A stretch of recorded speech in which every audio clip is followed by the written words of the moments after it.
there's footage and records of objects in the skies that we don't know exactly what they are. There's a whole fleet of them. Look on the ASA. My gosh.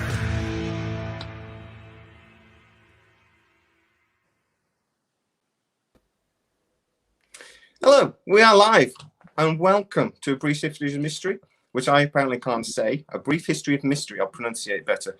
And I am joined by the guys from Aliens and Stuff. Say hi, guys. Hey. Jeez. Hello. How we doing? Hello. Thanks for having us on the show, Jamie. Really appreciate it. You are very welcome, sir. How are we all feeling today? Not you, because I know how sick you are. I'm not sick, it's allergies, man. I've got a bit of hay fever, that's all it is. So if I have to sneeze, I do apologise in advance. I'll dip off. Excellent. Okay, fair enough. We'll just take your microphone off. But That's it. Yeah, we've known each other a little while now. I know Mike best of all, but seen your videos. I'm really jealous of your videos, guys. So any of my guys who are watching the channel, please go over and subscribe to Aliens and Stuff, because they actually have good production value instead of what I do, which is not good production value. But yeah, you guys. Really we enjoy your content, Jamie. I think it's great. Yeah, hey, I will talk all day, but my editing and stuff has a bit to be desired. But we are here tonight not to talk about my editing style, but to talk about disclosure and all this evidence that keeps coming out. We're going to call it, should we call it evidence? Or is it evidence? We'll discuss. We will discuss. So Something's being thrown out at us, isn't it? there seems to be an awful lot at the moment, and I'm in two minds about it. Right? They're either getting ready for this report and stuff's leaking out because they're putting this report together, or they're just trying to throw. You ever see one of those like movies when they have the lawyers thing, and they say, "Oh well, we've got this evidence, and we've got to share it with the prosecution. So what we'll do is we'll just send them everything, and then we'll hide it, sort of thing, and then they'll never know." You know, so I do wonder sometimes if that's what we're actually having to deal with at the moment, because they seem to be sending everything at us. But it's what we've been asking for, isn't it? We've been asking for more and more evidence, or you know, declassified documents, and they're giving it to us. So, you know, I suppose you get for what you ask, isn't it? Exactly. Which actually goes on to my first question of the evening, right? So we've got the biggest names in UFO. Jeremy Corbell has obviously released this video in the last 24 hours of the related to the UFOs over the Omaha, and it's actually like the radar imagery. I've seen that. It's interesting, actually. Well, one of the things he says in one of the interviews I saw is that he says, well, look, you've been asking for this. This is everything. This is video footage, radar footage of the same thing, expert witness. Isn't this what you wanted? Who gave him the footage? Well, that's what I want to know. Where's he getting it from? He's refused to release his source, hasn't he? But it's been basically leaked from this this task force that's been set up for the for this UAP Pentagon report that's due out next month. So, what's your thoughts on Corbell? Initially, he's a filmmaker that's latched on, and he's got a nice little career out of being friends with Bob Lazar and George Knapp, is basically my opinion. I don't even know if he believes in UFOs. What about you guys? I'll take this one. Actually, I find it quite interesting that it seems to be him that gets the information first. We talked about Corbell a little bit last week, actually, when we jumped on with Ash and Greg on their podcast, Pursuit of the Paranormal last week. A bit of a shout out to those guys if they're watching. And we talked a little bit about kind of he's very arty, Corbell, in the way in which he portrays stuff. I mean, if you've watched his documentaries that he's done on Lazar, he's also done documentaries, obviously, on Skinwalker Ranch with George Knapp. And I think Ash it was that made the point is you get 40 minutes in before you realise it's about Bob Lazar. Yeah. And I mean, one of my points to that, playing devil's advocate here a little bit, was I think maybe he's trying to appeal to people that have a kind of mild interest in the field rather than people like us who I feel we're pretty well informed compared to most people. And same with you, Jamie, and I think a lot of the people watching as well. And shout out to some of them that are, because we know them as well from our channel. I think I struggle to understand why it's always him that gets the first scoop on content that's going out, and that makes me question him a little bit. And we've had conversations about that. Is he a misinformation artist? You know, and is he being, you know, part of I think Spencer said it actually last week. I think he's a very good marketeer. He's very good at it telling a story, and that is literally what marketing is. 101 is storytelling, and maybe they're giving him the information because he's very good at distributing it in a way which appeals to the wider audience, or maybe he is just being given this by the government because he's a misinformation artist. You know, he's definitely a wannabe filmmaker, though, isn't he? I mean, that's what he was making films about different things, and then he met George Knapp, and then he suddenly thought, oh well, would you like to meet my friend Bob Lazar? And that's kind of how it happened. He was a UFO guy that wanted to make a film. He's a film guy that's making UFO. So I was doing some reading up on this actually, because I said last time we were speaking about it, I was kind of ignorant to his background, and I needed to upskill myself and find out a bit more. But yeah, I mean, he was a martial artist. He invented his own form of martial arts. Really? Would you believe? Yeah. Then went into he got really ill in India and couldn't perform martial arts anymore. That's when he got into doing more sort of fine art projects and things like that, and then eventually moved into sort of documentary filmmaking. But I mean, as Mike said earlier on, he definitely does like all the attention. I agree with Hertz on that. He loves it. He loves it. But then you've got, I mean, I know one of the things you always say, Mike, is, you know, he's very arty. He's very arty. That is his background. Yeah, true. But then it's kind of like we discussed before, which is, although yes, he might be doing good things, and we'll get on to why that might be good or not later on. But there's I think there's always going to be an element of self-promotion if you have that sort of background. I mean, you know what the art world's like and things like that. That being said, you know, is he actually doing it is his modus operandi to improve you know, people's knowledge and to expose this, or is it just a platform he's using to promote himself and it just happens to work? I look at him on the Joe Rogan Experience. Well, I was about to say that, Jamie. Yeah. Why was he even there, for one? I agree with you on that. How many times did he interrupt and sort of say, oh well, I'll take that one for Bob? Who are you? Yeah, he did that a few times. He did the same thing as well with David Fravor, who was the Navy pilot that's on TikTok. He's almost there to hold everyone's hand, isn't he? Is he there to add context, or is he there? I mean, I'm playing devil's advocate here. Personally, I don't think he is a misinformation guy. I don't think he's a plant.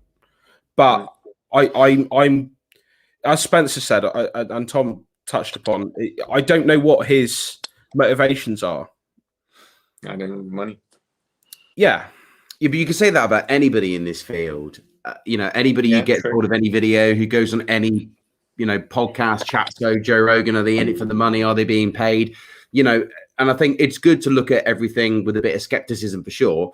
And, you know, it's been no secret, I'm not a massive fan of Jeremy Corbell, the person, but I don't think it's fair to judge on what his kind of, you know, why he's doing it. You know, we look at what we do for a living, and we have an alien chat show, and you guys are in marketing, and I'm a car salesman. Do you know what I mean? We've got no, you know, we you know, we're not experts by any means, but I don't think he claims to be an expert either. He just brings things forward and puts his opinion on it, I think. And, you know, all right, I may find him a tad irritating, but is he doing good for the community as a whole by bringing evidence forward, assuming that he isn't a plant? And I don't think he is. Yeah, I don't have to like him, but I think he's probably doing a good thing overall for the community. I think Nelly makes a very good point there. Thanks for putting that comment up, Jamie, because that's what I was kind of trying to articulate before, that maybe he's just trying to appeal to the wider audience and kind of increase the size of the field a little bit, the people within it, you know.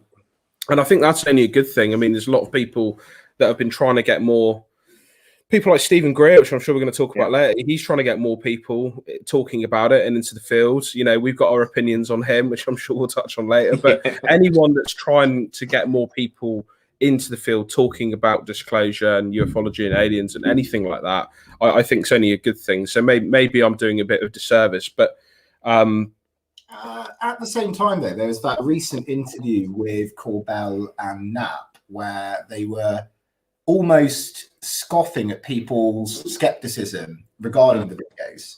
And I think that you have to promote, and this is one thing that, I mean, to a point, Stephen Greer is more successful at, is you've got to, I think, foster and encourage a degree of skepticism with topics like this. I mean, one of the things that always stands out to me, because obviously, you know, you've got this leaker that's giving Corbell all of these documents.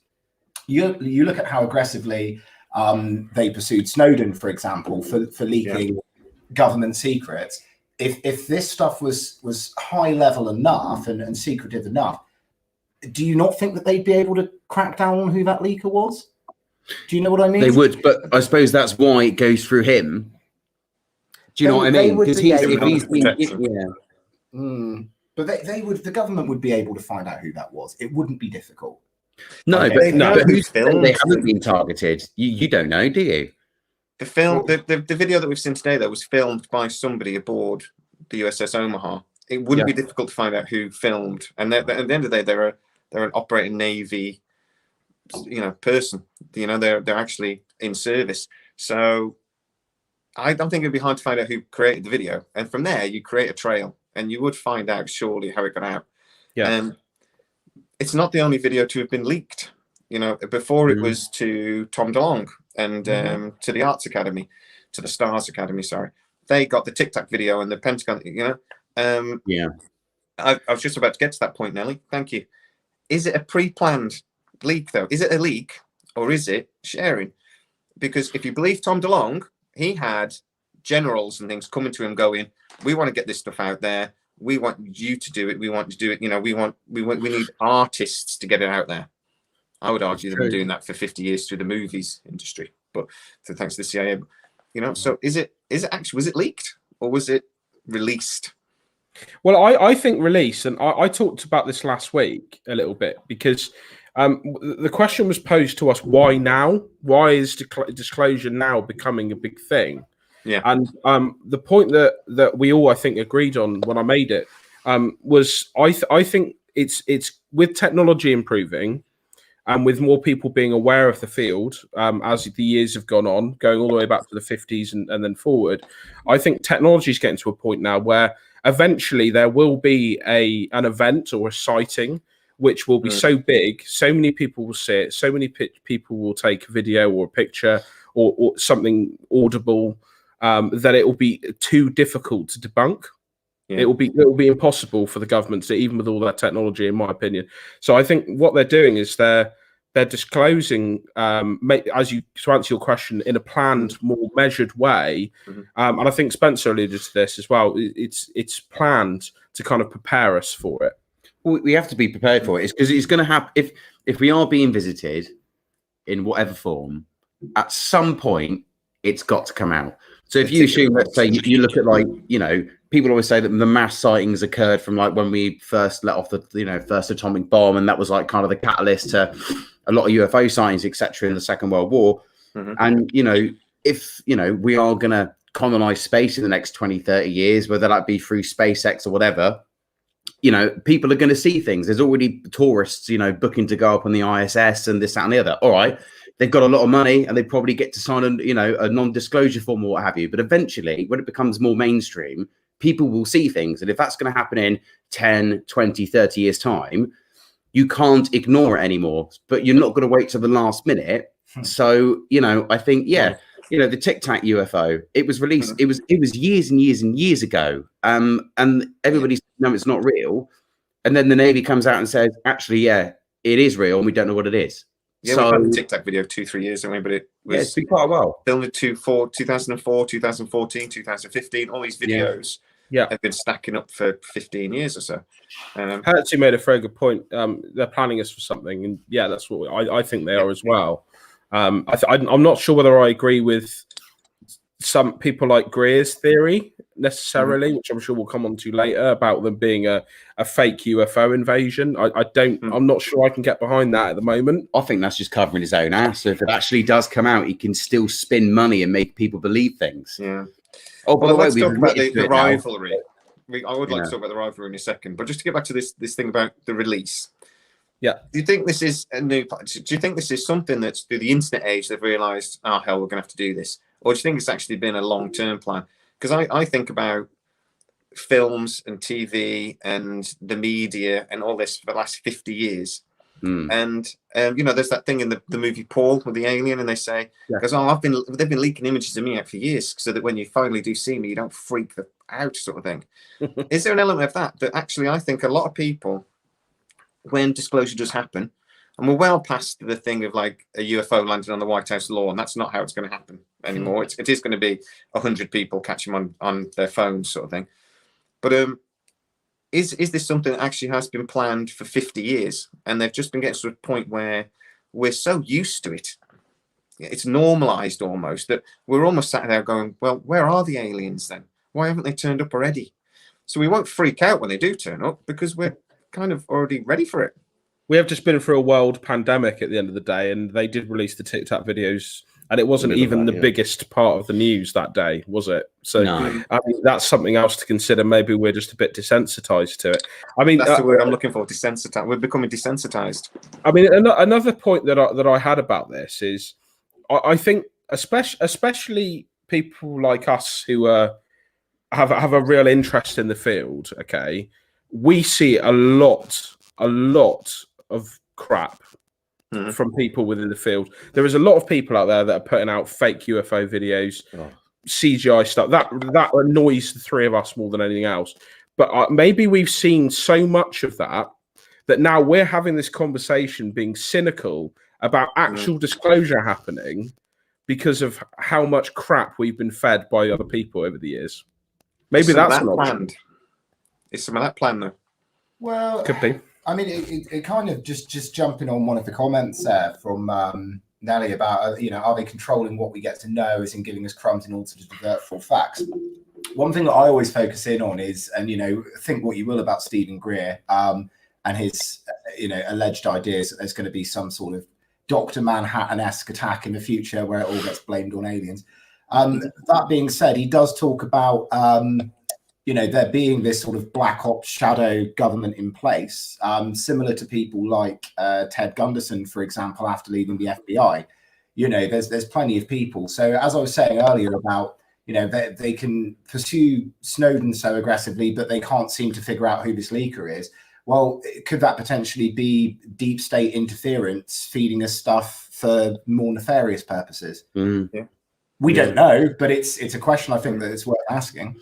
But I think for me, a lot of people who, you know, jump online in these groups saying, oh, 10 days till disclosure, 9 days till disclosure. It's like, it's not just going to be a sudden announcement saying aliens are real. It's not happening on, I think it's Monday, isn't it? It's meant to happen, isn't it? Right. It's that I'm, you know, if that happens, great, but it's not going to happen. Like, no way. It will be a release of files and admittance to things flying around that we can't explain, and it'll be like the unexplained stuff that we don't know what it is, and it will be very much left open to people's interpretation. But I believe that is the start of disclosure, admitting. So usually they used to explain away everything, swamp gas, weather balloon, etc. This is going to be along the lines of, there is no excuse for this, we can't explain it away, but we're not going to tell you that it's aliens either. And I think that will be what will happen. I think that's going to be the only real logical next step. And it's not a bad step. It's better than where we were. If it does happen that way, it's not a bad thing. I think it's a great thing. We get to still make content and look into these things they've released. Yeah. But like, you know, I've suddenly become, instead of being a mystery channel, I've become a history channel if they release all this. Yeah. You know? We know some people that have a really good geography podcast, actually. So shout out to them if they're watching. But I was just saying, I think I sent it to my pal the other day. You've got two extremes, right? They're going to come out and go, it's a weather balloon or something else, or they're going to actually go, it's aliens. They've been here for thousands of years. Oh my God, they're actually in control. The president is there. My boss is actually flip flop, flip blah blah blah. It's this little grey alien over here. I had to try to do that and not sound racist. You mean alienists? You mean That was alien? aliens, yeah. I just imagine a little grey just Terrestrialist? waving in the background Yeah. as he's like, here I'm he going is. to get emails. Yeah, I'm going to get emails. But I don't think that's what's going to happen. I'm with you that I think it'll be something in between. I think there will be some sort of. Obama said it last week. There's some stuff we've got evidence for. We don't know what it is. We can't explain it. Absolutely. And that's like the drip. If they were going to come out and say, yes, aliens are real, and that was going to be released on Monday, Obama either wouldn't say anything at all, or he'd come up with something far stronger than that. He's almost going along with the lines of like what we just said, that it's going to be there is something going on, and then it's up to everybody else to, it may not be aliens. I think we should probably take that comment down. That probably is probably going to get in trouble for that. Grey Lives Matter, I agree. That's the best comment I've seen all evening. Yeah. So I think it'll be interesting for sure, but yeah, it's not going to be a full immediate disclosure. You wake up on Monday morning and Sky and BBC News are like, guess what? Aliens are real. And there's like a picture of a grey posing with like, Trump. Yeah. Don't do that. Don't give him an excuse to come back. No. I saw Obama a few months ago, though, in a news report, and he was asked the same thing on one of those late night shows. And he basically said, I can't tell you, made a joke out of it. And then he's asked last week and he said, I can't tell you, but seriously, there is stuff up there that we don't know what it is. And I'm watching it going, whoa, that's a change. It is a shift, isn't it? I personally, though, I don't believe, honestly, what Greer says about the president's not being told exclusively what some of the three-letter kind of, agencies know about whatever they know. I can buy into the fact that the presidents are not really told everything, because at the end of the day, they are politicians. They will look for any angle or any leverage that they can to get themselves more power or stay in or get a bill through or whatever. And they are a temporary employee. They are going to serve either 4 or 8 years in the US or even in the UK. The similar, 4 or 8 years generally. So I can understand why they wouldn't be told, quite frankly. And they're a danger if they are told, because let's face it, they're not going to be a politician forever.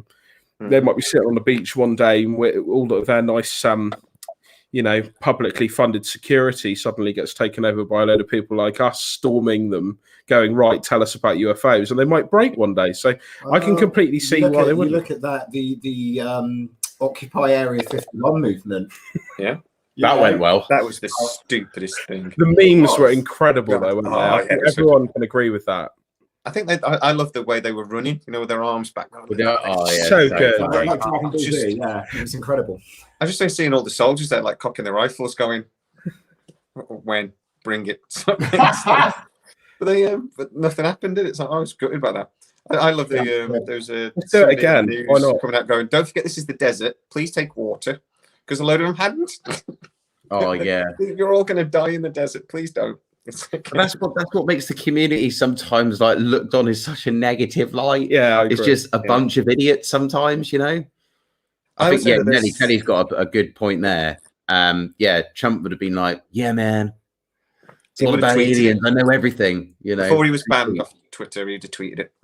Yeah, he wouldn't have been able to help him. Maybe that's why he's banned off Twitter and Facebook now. The deep state don't want him to actually say anything. He's probably sitting somewhere. Half joking with that. Jesus Christ.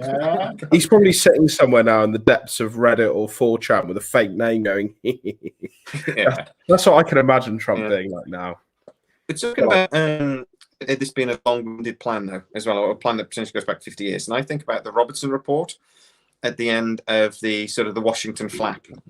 And they sort of got together and they thought, right, and the conclusion of the Robertson Report was basically that the CIA should purposefully try to disencourage the general population from looking too much into aliens. That was basically what they suggested. I would say that's what's been happening ever since. I agree. Made sure that that us as ufologists are considered conspiracy theorists, tinfoil hat wearing idiots. We're regularly seen on, in media, on TV shows as complete nutters, or people that live in caravan parks, who haven't showered for weeks. You know what I mean? I do think we partly do that to ourselves, though. Sometimes. Not shower.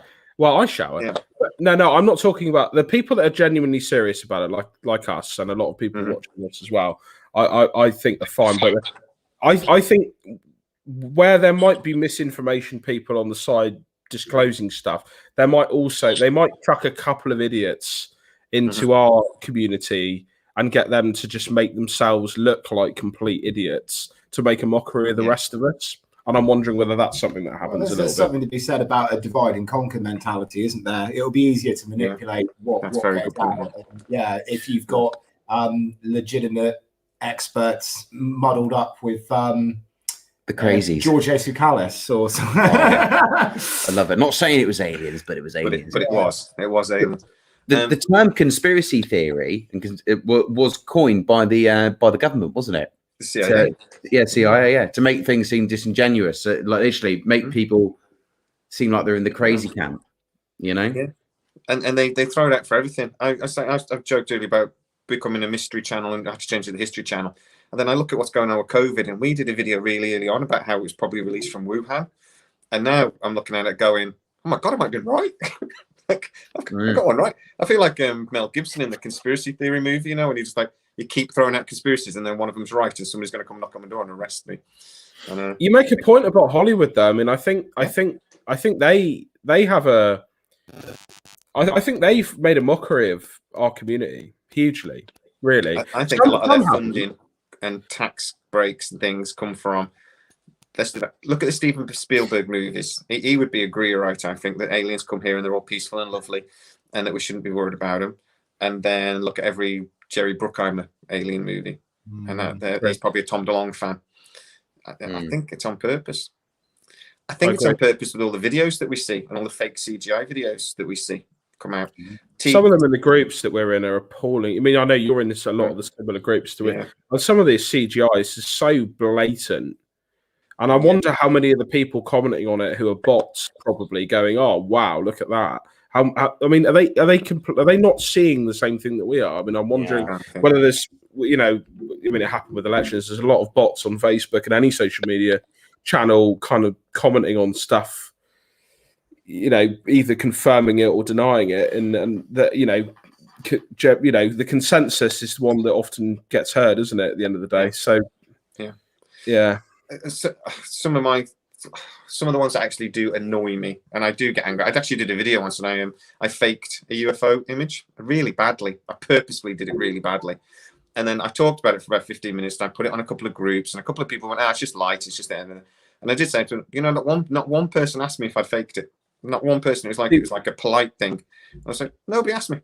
We did exactly the same thing, funnily enough, Jamie, a while ago. So my house is fairly near a hospital, and there's a lot of helicopters coming in and out all the time. And I was outside one evening when it was kind of dusk, and there was a helicopter going over, and my phone kind of switched because I've got a fairly up to date, 3-camera iPhone one, and it's pretty good in the dusk, and you know, when there's not much light. And there was a helicopter went over, and it kind of blurred it as it went over, and it did look a little bit like a UFO going over my house. And I put it out and I said, guys, is this real or not real? And no one questioned it. They were like, wow, that's a great sighting. And then we were like, no, this is actually fake. But it just shows how easy it is to fake something. Yeah. Really, really easy. Yeah. I think a lot of the CE5 stuff you see as well. And there's a guy with a laser beam, and he's shooting in the sky, and then you can see the object moving backwards and forwards. I'm like, have you never seen a bat before? Because bats look a bit like that. We've been very much so. We did that. I'll explain it. We did an episode a while ago on Stephen Greer, and the episode was specifically on Stephen. But in the conversation, it kind of got down to there's two Stephen Greers at the time. In our opinion, there was the Disclosure Stephen Greer and the CE5 Stephen Greer. So then the conversation got into CE5. Now, I think at the time, and we admitted this afterwards, we weren't well informed enough as we should have been to have probably a top end discussion on CE5 and whether we think that's real or not, because that wasn't what the episode was about. And it caused a little bit of a massive backlash in the CE5 community off the back of that episode, and it rubbed a few people up the wrong way. But after having a really good conversation with a guy called James Rose, who heads up C5 in the UK. They are nothing but lovely people that we've met so far, and they've kind of opened the community up, given us access. They've sent us all of the directive. We're actually going to learn how to do it, and we're going to attend the CE5 event down the line and try and experience it for ourselves. So in regards to CE5, we're not sitting there going, no, we don't think it's real. We're not sitting there going, we think it is real. We think that's something that's definitely happening. We're gonna go in with an open mind. We're gonna learn how to do it. We're gonna go and we're gonna experience it a few times. We see what happens, and then make our judgments. Exactly the same attitude I have. I did a Stephen Greer video that I got. I imagine you guys get quite a lot of hate messages. I got some really religion, isn't it? Well, my issue with Stephen Greer, and obviously I do. Right. Stephen Greer, disclosure. Stephen Greer, fine, does great for the community, brings astronauts, pilots, everybody to the table to share their experiences. Not got an issue with that. What I have an issue is, and like I said, I'm willing to open my mind and I'm willing to go to a C5 event, follow the rules, follow the instructions, etc. But I can't possibly believe that there's 8 billion people on this planet. If I follow so many steps and channel a certain chi or whatever you want to call it, that out of all these 8 billion people, I'm suddenly going to summon a UFO. I cannot understand how that is possible. But if I go and no one's flying a drone up, and suddenly we go, I mean, don't get me wrong, I'll go to more than one event. I won't just go to one event and go, told you it was rubbish. We'll go 4 or 5 events, whatever it is. We'll probably meet some people, have a great time, have a couple of beers, right? That's what we do. Yeah. But I just cannot, I'm not really wanting to meditation or anything either. I do believe the mind can do more than what we think it does, but I don't think it can communicate with extraterrestrials or interdimensional beings. And that's my thought on it. And like when people get so riled up about it, I get it. It's very clever, really, because they're all in a niche community and it's all online, but they all do meet up, so they all know each other, and they get really defensive when you turn around and go, "I reckon it's rubbish." I honestly had threats. People threatened me that if I didn't take the video down, that I did that sort of outed one of Greer's. It's the more famous sighting with where you can see 2 flares. They're 2 flares. And I suggested he lied, and I got threats. I got threats that if I didn't take it down, they would do something. They're very vague on what exactly they were going to do, and I'm like, Is it like when you used to play like on Xbox 360 Live, and people used to go, "I'm going to come to your house and I'm going to murder you"? And it was like, well, I mean, what I would say from my perspective is, although they were a little hostile. I wouldn't even say they were hostile. They weren't hostile. I think although they were annoyed about the video that we passionate. put out, they were passionate. Passionate. I've got respect for that. That being said, they, I've even though we said, we're not 100% on it and we have our doubts, etc. The C5 community's been absolutely lovely to us. They have, and they're really engaging. It's been a really, really nice community to get involved with. Great. I'm sort of the opposite side of the coin to you, because I have a sort of preconceived notion that is possible from my own personal beliefs. So Tom and I come at it from very, very. And you sit in the middle. I very much do say it's literally an accurate representation of where we're at, and that's why we're going to give it a go. Because we're going to film it as well. I'll do it. Yeah. We are going to film it as well. We've got the same plans. As soon as we're allowed to go, but we're going to go somewhere nice. We're actually thinking about maybe trying it at Rendlesham Forest as well, just because we're going to go down. Wow. So we've done an episode on that. We'll do an episode. We'll put the link to Rendlesham in the comments. But it was a weird episode, that, because I think we as you can probably tell, anyone that's watched our content, we very rarely agree on what we think's happened. So God knows what anyone else must think watching our show sometimes. But it was weird with the C5 stuff. We all kind of agreed that okay, Stephen Greer, we're not so sure on, but C5, let's give it a go. Can we ask? It's Sean who's commented. Sean, have you seen the photo that he uploaded from the 20s? I haven't. You'll have to give him a second to answer that question. I've seen it because I don't want to pay $75 to sit and watch. Which is the problem, isn't it? Yeah. I've seen it, but the place that I saw it, you can't see it now because it's gone. Somebody sent it me, and it was through Reddit and something else, and I was able to see it briefly. It's not a particularly good photo, I didn't think. Sean, please tell us what you think. But it was shared. It was shared by people, but then shut down really quickly. If you got a link to it, Sean, then that would be great. Or PM us. Someone must have screenshotted that. But I mean, when I heard that Greer was going to reveal that on that fundraiser, I was like, I'm not paying $75 for that. Not happening. And also, there's nobody round from the 20. I think this wasn't my initial. I think it was. I don't know whether it was one of your boys that said this, but there's no one around from the 20s to be able to corroborate that now. So isn't it ironic that it comes from an era when nobody can turn around and say, I was there, I did the autopsy, or what have you? You know, it's literally 100 years ago.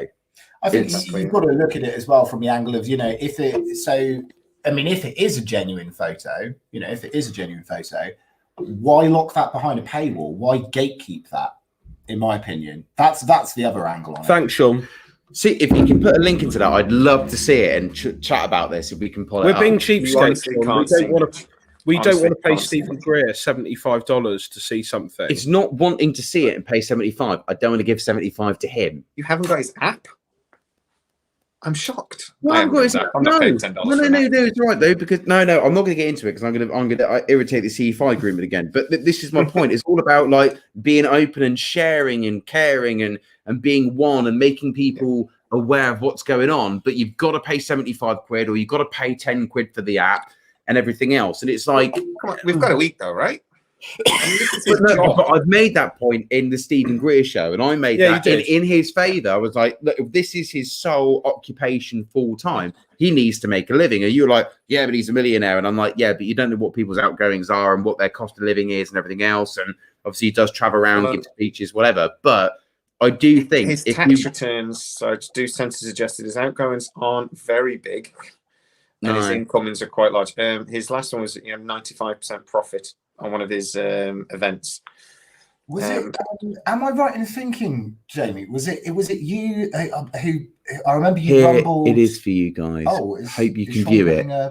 Has he got it? Can we see the link? Can't normally send images through YouTube comments. There might be a lawsuit sent your way, Jamie, if you end up showing it as well. So maybe not. Well, is there any way we can? Well, Tom, am I right in thinking, Jamie, that you rumbled the there was something going on between two companies, and Greer was I saw that on your show. Yeah, his last the big CE5 company was set up as a non-for-profit, so it's not quite and there was they employed a consultancy or something, which was the consultancy was this other company, and it was called Dark Tower or something. I forget what it was named now, but the only employee of that company was Stephen Greer. So it's not illegal though, because basically they set up, and it was like admin fees or management fees, that they then, so the non-for-profit, which has got the same tax rules roughly as a charity, pays the other company for services. So you don't have to say what those services are, and then so Stephen Greer gets to take the money. So it's a nice way around. It's a difference between tax avoidance and tax evasion, isn't it? Basically, it's efficient. It is efficient. It's an efficient way of keeping all of your money. It's efficient. It doesn't make it morally right. Bigelow was asked to invest in that company, that C5 company, and he refused. And he said, "I'm not putting money into certain people's pockets," was his official response. I love Bob Bigelow, big fan. Yeah, me too. At the end of the day, I'm not going to run down the C5 because again, we're going to give it a go, and we're going to be very objective about how we report on what we find and what we research, and we are going to do a number of events. We are going to film them, and we are going to be very honest about what we find. So, we appreciate definitely that we've been given the access that we've been given to the community. At the end of the day, we're going to separate them from Greer completely because our opinions on Greer are a little bit kind of, but the C5 community, everyone that we've met within it so far has been nothing but lovely, and actually, they've been very kind to us. They believe it at the end of the day. I mean, they're doing this because they believe it. Greer, you could argue he's doing it because he wants to earn a living, maybe. Yeah. I said, we did a video on CE5, and I said, I can actually see where the possibility comes from. We might be psychic. If an alien species is psychic, then it kind of makes sense that this might work. You know, I don't. So yeah, I'm with you. I completely separate the two things. We're going to try it, but the problem is, for it to work, your intention has to be correct. Your intention has to be pure, sort of thing. You have to be, the intention's got to be there. Yeah. If your intention is for me to put a video on YouTube, they won't come. So that's the catch-22, isn't it? You've got to have the right intention. Well, that's what we've been told that. I think this is why we're going to properly read up on the directive and learn it and experience it, maybe without cameras to begin with, and then bring that in later. Yeah. You Sean know. said he is going to send me the link, and I will try to add it on, but I will double check whether I'm going to get sued or not. What Because, can you say? Can you send it to Mike? If he's direct messaging you on Twitter, if you send it to Mike, then we can view it here, and you can view it your that'd be end. better because I can't really. Just while I'm if you live. hang it over, Yeah.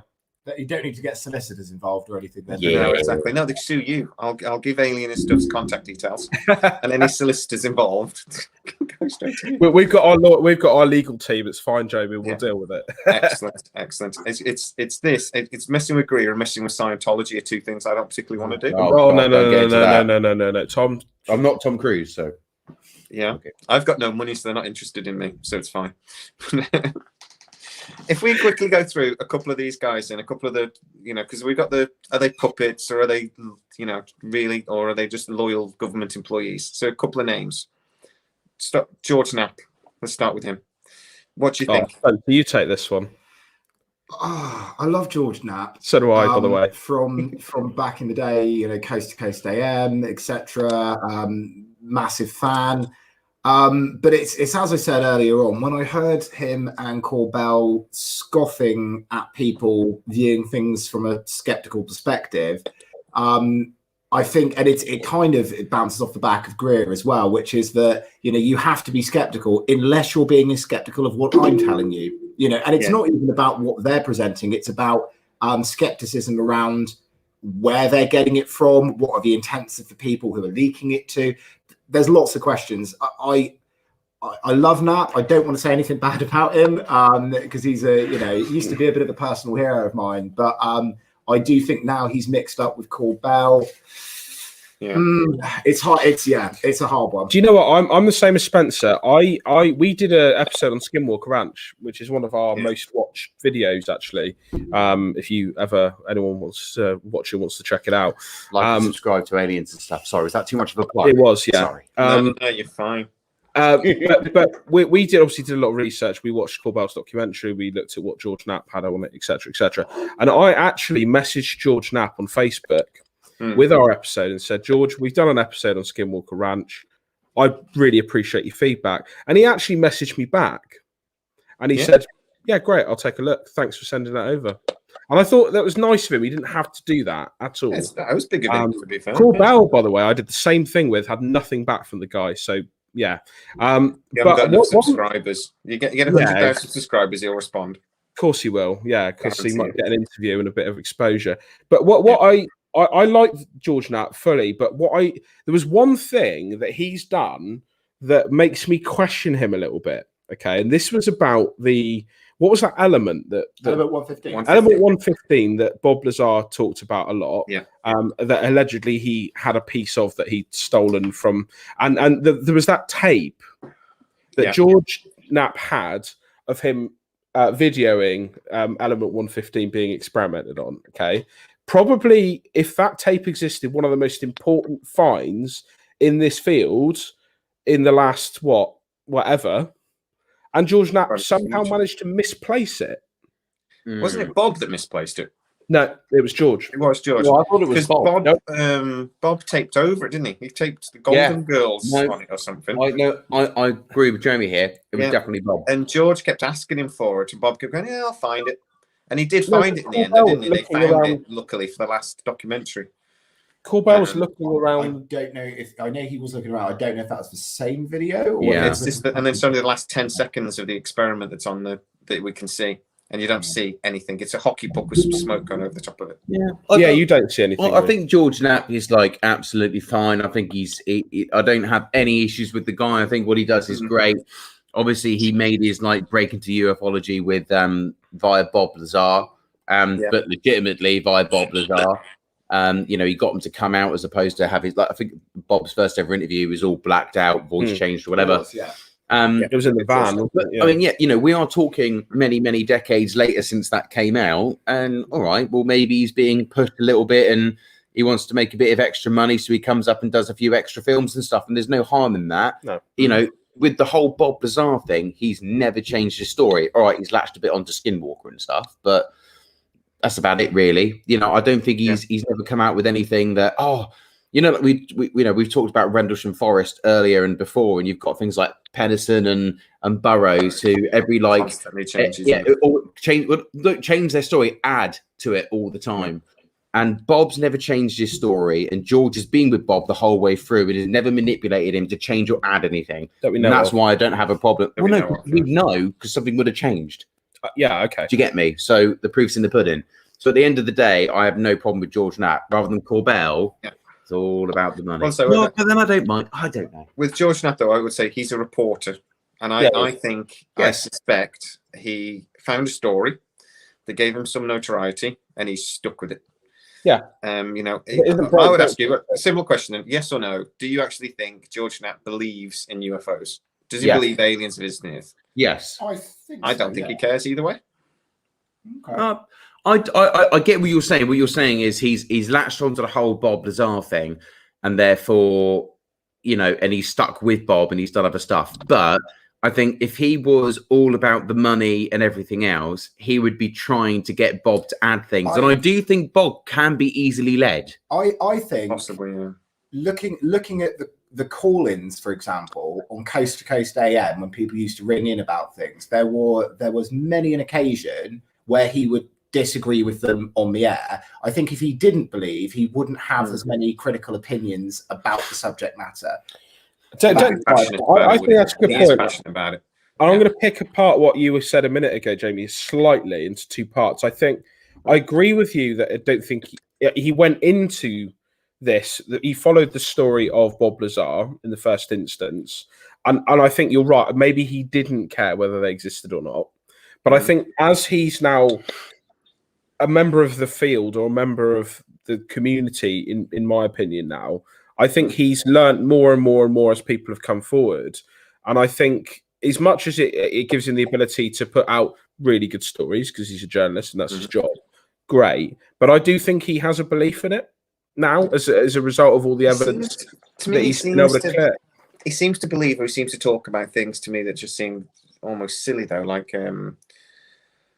talking about the mining colonies on the moon, or don't get me started cities on on the moon. I know, but you know what I mean. On the other hand, we'll happily talk to you about it. I cannot. Skinwalker. Some of the stories of Skinwalker are ridiculous, and you know they don't make sense. But he seems to push it. He seems to believe it. But maybe it's just because he's gone down the rabbit hole, and he does believe it. And maybe, you know, we all sometimes. Maybe, it's a hard one, isn't it? It is a hard one. But I think I haven't seen anything that's disingenuous about the bloke at all. You know, and maybe his latching. I mean, Skinwalker is such a, I'm not use the swear word here, but such a mammoth. Yeah, there's so much stuff that goes on. Like, you know, not being funny, just like the whole direwolf thing and all this, that, and the other. I mean, like, I think that's mad anyway. And you boys are like, yeah, it can happen. So like, it doesn't matter which bit of Skinwalker ranch you believe in. None of it seems normal at all. But I think we can all agree there's something weird going on there. Yeah. Do you know what I mean? The History Channel episodes that tell me. Apparently, the History Channel absolutely terrible. It is awful. Yeah, the History Channel shouldn't be called the History Channel, though. It should be the, you know, Nazis and UFO channel or something. Well, it is the History Channel until 9 o'clock at night, and it like switches, doesn't it? Yeah. It's like, you know, 12 o'clock in the afternoon, it is the Egyptians built the pyramids, and then like you get to like 9, 10 o'clock at night, and it's like the pyramid is a hidden UFO, which is like, you know what I mean? It's like, it's the same channel. It's mad. Exactly. You made a very good point there, actually. Yeah, it is. Yeah, I agree with you on that. I agree with you fully on that. I think, and you're right, it's with Nelly as well. It's about being a journalist as well. I think maybe he's just very good at digging, and he's managed to gain a belief as a result of evidence. So I would agree with that. All right. Well, next on my little list is Jeremy Corbell. Then the same thing. Is he in it for the money? Is he a true believer, or is he actually possibly money? Strap yourselves in, people. Right, Tom. No. So look, Jeremy Corbell, right, is a bit of a hipster. I didn't particularly like him. He irritated me. And like we've said before earlier on the show, it's like, you know, you watch the whole Bob Lazar documentary and you got 20, 25 minutes through before you even knew it was about Bob Lazar. It was like, look at me and my editing panning skills. shots of desert. Oh, but with the weird moving night sky, like it was all like a bit psychedelic and stuff, whatever. But if you know, it's all very much, this has been edited and shot by me and I'm the director and it's about Bob Lazar. Yeah. And I'm like, but this is the thing, right? Look, at the end of the day, if him doing that self-pretentious documentary makes more people know and learn about Bob Lazar. We all have opinions on Bob Lazar, but in my view, Bob Lazar is the real deal, right? If Bob Lazar isn't the real deal, then nobody is, right? We can all look and smirk as much as you want, but Bob's Bob, right? He's a bit weird, he's a bit funky, but he definitely works somewhere and he's definitely involved in something, right? However, going back to Corbell, to your point, yeah, he will tag on to anything he can to get into that Joe Rogan podcast or to get on whatever TV show it is. And all right, if that helps get more people aware, then fine. But I don't have to like him for it. I felt in his first couple of appearances on Joe Rogan, I really got the impression Joe Rogan didn't like him. No. I thought that at all. And he was almost like, shut up, I'm not talking to you. And it was like, and he questioned him. He looked fuming. Yeah, I know. And then, but then I watched another episode of Joe Rogan afterwards. He was like, oh, my friend Jeremy Corbell. I'm like, he is not your friend. I was like, you literally looked at him just like, I don't want you being here. Like, you know, but the Bob Lazar video with on Joe Rogan I felt like Jeremy Corbell was there to protect Bob. Yeah. It seemed like he kept jumping in and saying, oh, I'll answer this for you, Bob, because I know you get confused. I Like it agree was with his that. man with Alzheimer's that you're trying to stop from saying something racist at the local bingo. You know, it's just like she was there constantly trying to just like, you know, you're right, Bob, I've got this for you, mate. But I know you forget. Hasn't Bob got? Am I right in thinking this? I'm not 100% sure, but I remember reading or hearing somewhere. Has he got Asperger's syndrome? I don't think that. Has Bob got Asperger's? Yeah, clearly. It wouldn't shock me.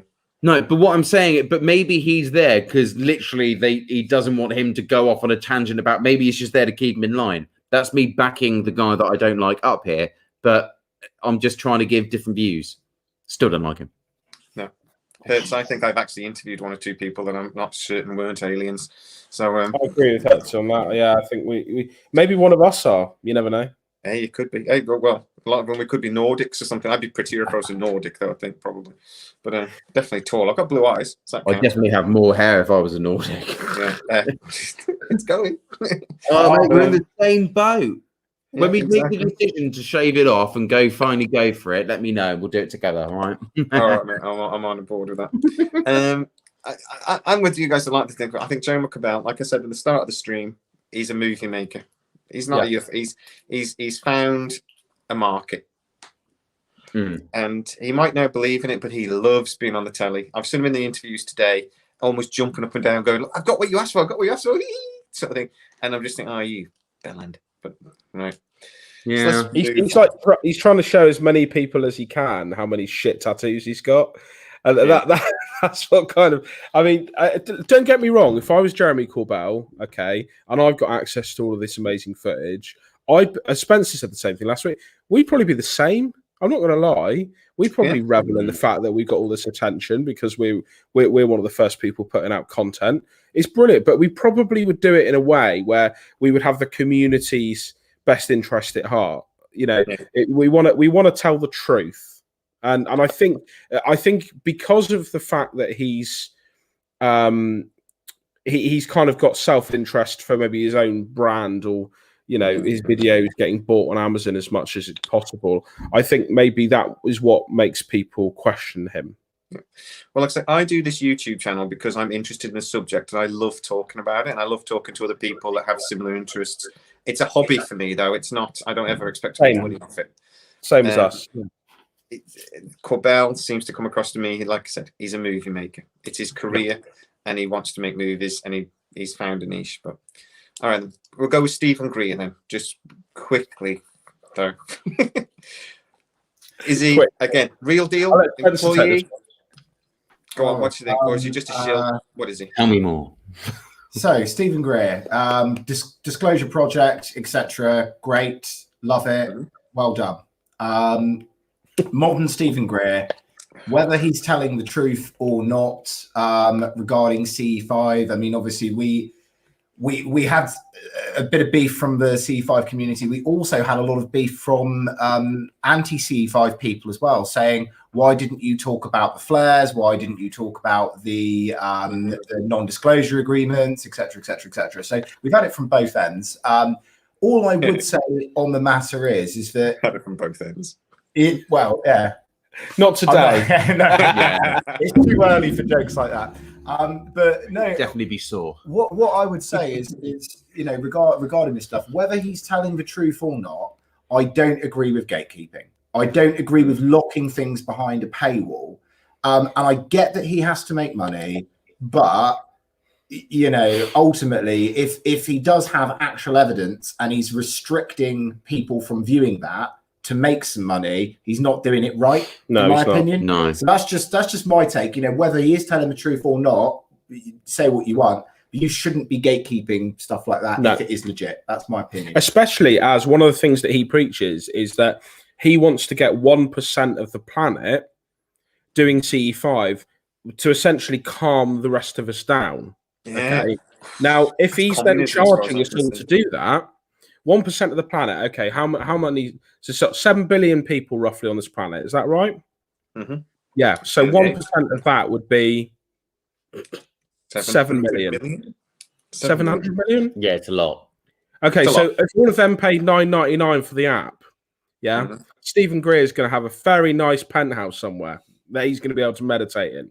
Okay, Well, he has, and his a lot of his income is very well protected. He owns a lot of companies. We'll put it that way. When he's released they reckon his net worth's only about $15 million. Of course it is. But then it lists all the different companies that he owns, sort of thing. So there'll be a lot of resources tucked away, I think. And there's nothing against. I mean, at the end of the day, we're in a business. Nothing. I've got nothing against people. Love that. Yes. I don't.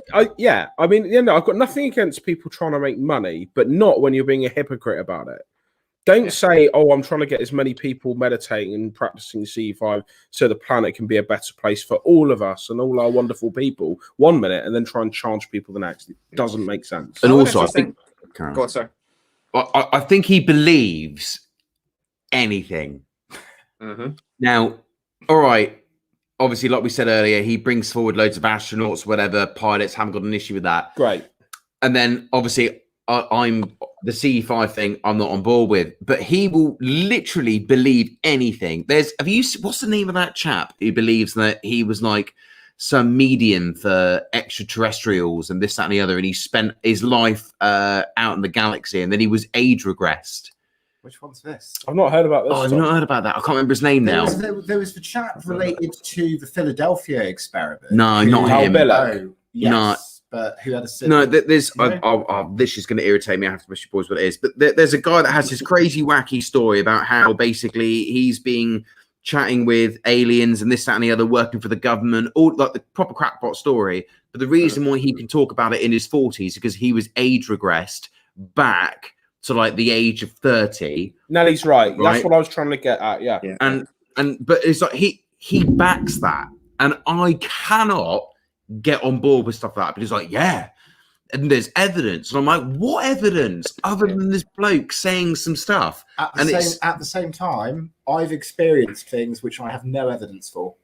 No, but that's what I'm saying. But if you're trying to create a group of disclosure and try and get what you don't want to do is not put everything on the table. You want to put the things that you can literally back up. You want your astronauts, your pilots, etc. You don't want Billy Bob from down the road who's turned around and said that I've had this weird experience and there's no evidence for. You leave him out of it. Do you know what I mean? You want to make it a strong case, not a case of as much stuff as humanly possible. Just to interject, guys, for anyone that is watching this, thank you, because we're just aware of the Champions League final. If you want to know the score, turn off now. No, I don't want to. I think we're going flying with the scores. I'm just annoyed that we're not in it. Chelsea won 1-0. There we go, everybody. Oh, actually, I quite like that. That's quite good. I know. I'm smiling about that. I'm all right with that. I'm actually okay with it. Sorry to interject anyway, but thanks for tuning in, everyone. To be fair, I don't think anybody was. If somebody was recording that to watch this, I don't think they're going to be that pissed off about it. Now If the they game's are, finished, we'll get more views. Because I think a lot of people that watch our channel are huge football fans. absolutely, 100%. Yeah, let's hope so. Not Chelsea fans though, because all Man City fans. If you're a Man City fan, unsubscribe from my channel immediately. I'm not a Man City fan now. I'd encourage people who are to unsubscribe as well. Anyway, sorry, Stephen Greer. So for me, Stephen Greer started off with the Disclosure Project, and I still would say, good, nice one, Hertz. I knew I liked you. Can subscribe twice, Hertz. Well done. I knew I liked you. I'm a United fan as well. Yes, exactly. Yes, I know we mentioned it a couple of weeks ago when I was crying over something silly. But I actually did a live stream on Wednesday because I said I would, forgetting it was the Europa League final, and I still did it. I was so gutted when I ended the stream. To be fair, it was probably better watching than it was the final. So yeah, I just turned off just in time to watch the penalties. It was painful. But anyway, for me, Greer, he started off with the Disclosure Project, which I still think is one of the biggest things to ever happen in ufology. You get 400 cases together, eyewitnesses. Some of the eyewitnesses were mental. You want to sort of brush a few of them to one side. But then you got like Carol Rosen. That I forget his name, the chap that was the air traffic controller, and there's several anyway. What was that? There was that astronaut. What was he called again? Edgar Mitchell. Yeah, Edgar Mitchell. And go back and have a look at my video on Edgar Mitchell. Gordon Cooper, I think, wasn't it? Gordon Cooper as well. Gordon Cooper's a definite mixed bag. He's one of those guys that he started off really well. Marbles at the end for sure. Some of his later business decisions were borderline criminal, but that doesn't necessarily mean he's a liar. It just means he might be mental. But thanks, Nelly. I made the point of actually with a mate though. They're saying that the Disclosure Project probably cost. This is actually an Incredible Jokers episode, Nelly. So there we go. Well, talking about aliens, got it. I should have been in one of your ears. Say Willie. Say Willie. We should have had some dares before the show. Next time we do this, we'll have some dares before, and I think you've got to try to weasel into the conversation. Absolutely. Some words or something. Yeah, exactly. So I think actually the Disclosure Project, I don't think he did that for money. And if anything, it probably cost money. It was before the internet. He couldn't sell it to subscribers, sort of thing, and try and make money out of it, sort of thing. He was trying to sell the DVD afterwards, basically. It was a huge for him. It was because he bought all these people to testify in front of Congress, didn't he? Yes. No, he called a press conference. No, I thought the Disclosure Project was a press conference. It was at the Press Association, but he has later got people to testify, and that was the whole aim of the game. That way, then it would get into the press and the papers, etc. Yeah. So I mean, he's then got the Sirius Project, the little skeleton-y thingy. Yes, that didn't really turn into anything. That was me on his credibility was on the way down for me by that point. Yeah. I looked into that. It was odd. They had that tested, didn't they, by one of the major universities, and it was nothing basically. Nothing. It was a little bit. There was hit and miss, wasn't there? They said, "Oh well, it's not really it is human, but it's all something."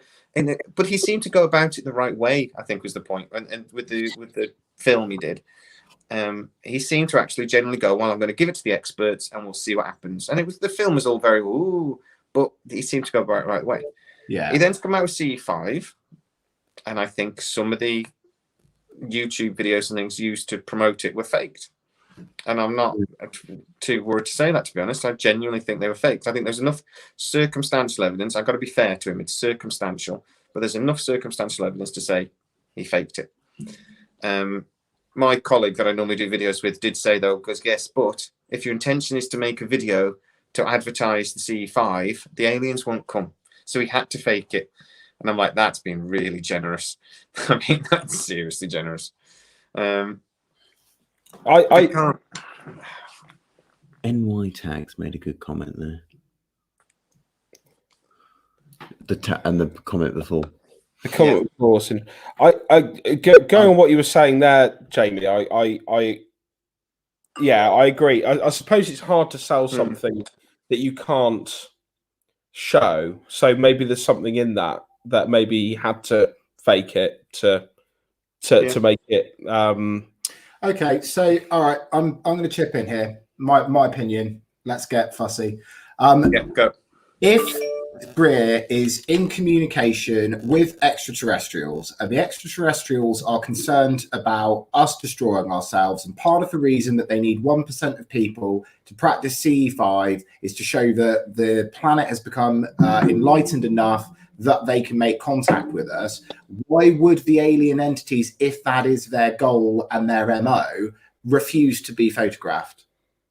Yeah. Or refuse to actually come out to the public as a whole, and we'd listen to them. Yeah, that for me is where the structural argument falls apart. Because if this is all to achieve the extraterrestrials' aim, the biggest tool in his arsenal would be getting them to be photographed. But apparently they don't want to be photographed. Well, why not, if that's going to ultimately achieve the aim of peace, which is supposed to be what they're shooting towards? Yeah, it doesn't make sense to me. I would say as well, because if he wants 1% of the population to do this and meditate to control the rest of us, that's not a good thing. Where does the freedom come into it? That's a million George Orwell movies all rolled into one about using chemicals or something to control the population. and yeah, there's no scientific evidence to turn around and say that this could even be achieved anyway. Do you know what I mean? That it works. Like that I know of. You may want to chip in and say, yeah, there is, but like I think it's and I'm it's weird that I'm making the argument because I'm the one that's fully behind it and think it's totally possible. I'm all about CE5. I can't wait to go out and practice it. Totally falls in line with my spiritual beliefs and my personal belief system. That being said, I'm also very anal. I'm a stickler for structures, and if I see an argument, I was on a debate society when I was in college. Nerd, I know. But if I see an argument that doesn't make sense, I'm going to call it out. And it does. It just, for me, it just doesn't. Should always be the first sense. Whenever I always say this about when conspiracy theories and things, the first thing should always be ask why, and does something make sense? Yeah. Why would they do it? Why was the thing? And that's, if you haven't got a why, then the rest of it falls apart for me really quickly. And it's like, all right, then we'll move on to the next name of Tom DeLonge. All right, so big Blink 182 fan, obviously, and we then were alien fan. But to me, and I'll throw this out there, I think he is an unwitting shill. I think he's a UFO believer, and he's unwittingly been used by whoever is orchestrating this. he's also a con man. You think he's a con man? Hit me, why? Right. So he had a crowdfunding situation set up for his company that was meant to be building a basically a UFO, right, if you will, so they could go to space and this, that, and the other, right? Okay. Yes. So, but the click was, and someone pointed this out, and I thought it was brilliant. So the crowdfunding thing was that you would pay them the money, and the evidence and the scientific knowledge they gained from top secret, whatever else it was, they'd be able to build this craft for everybody to use. And this was years ago. Yeah. But the actual company that was set up was classified as a charity. And there was only two people working for it, and one of them was him. So there was never anybody who could build anything, right? And basically it meant they paid no taxes, and it literally was an absolute scam. However, since then, he also leaked that video. But like you just mentioned about being an unwitting plant, because people know who he is from his Blink 182 days, and he had a bit of crowdfunder support, maybe they did say, hey, how about you release this? Because at that point, you're either on the fence of, yay, Tom DeLonge, or you're like, this guy's a crook. Do you know what I mean? You could swing it whichever way that you wanted. And then years later, they come out and decide that actually, yeah, we're going to turn around and say this video is real. But it covers their ass because the actual person leaking it wasn't actually that credible, but would have a decent following. Because talking about as well about they released something good and then they released something crap to like spin it up. Because then his next video was that the TR-3B over Paris. And I remember him showing Joe Rogan live. So look at this. This is authorized. And Joe Rogan just looked at me and went, what the is that? That's obviously fake. What the hell? And Tom DeLonge had to apologize for it afterwards. But he obviously believed that. He thought it was genuine. Yeah, You know? people do. Well, we always say the easiest person to sell to is a salesman. Mm-hmm. And 100%. and it's that thing of, you know, some of the easiest people to make believe things are the strongest believers.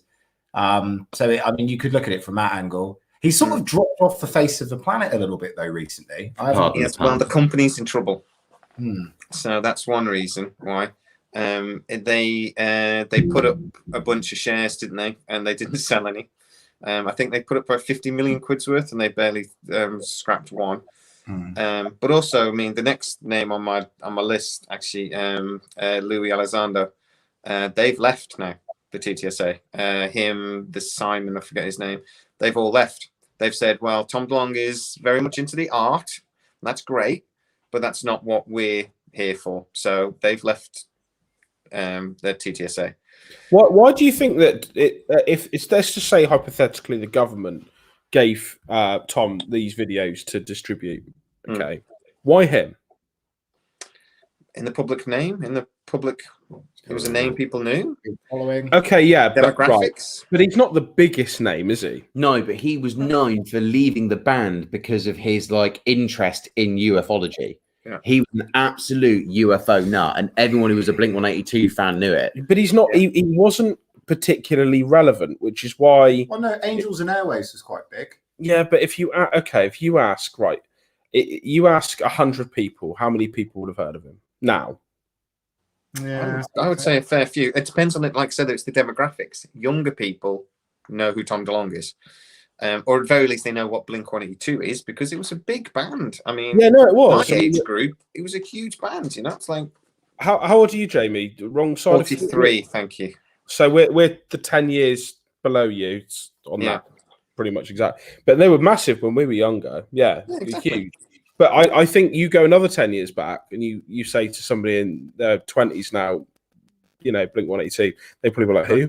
They'll know the songs, probably. They'll have heard the songs. You've also got to look at, you know, within the UFO community, if you asked 10 people in the UFO community who he was, they would know.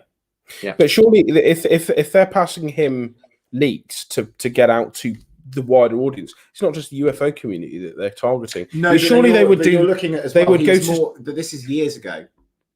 But wouldn't they go much to more relevant years ago than he is now? Wouldn't they go to somebody who was at the top of their game back then? Someone Someone be a like believer, though, haven't they? You need the Robbie best Williams. believer that you can find. Robbie Williams, going back to Corbell. Angels instead. Why was Robbie Williams in the Skinwalker Ranch? Maybe he refused. The hell out of me. Well, yeah.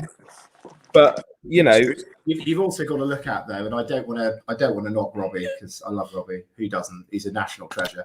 But you've also got to look at the fact that at the time, Robbie Williams probably would have been having one of his massive drug battle, and then you don't have a reliable source, do you? well, I agree with that. Yeah, I think Tom DeLonge's enjoyed the use of occasional substancy weekends. but that's another point as well. Are these people Allegedly. I've got to say allegedly then. I'm going to get sued again.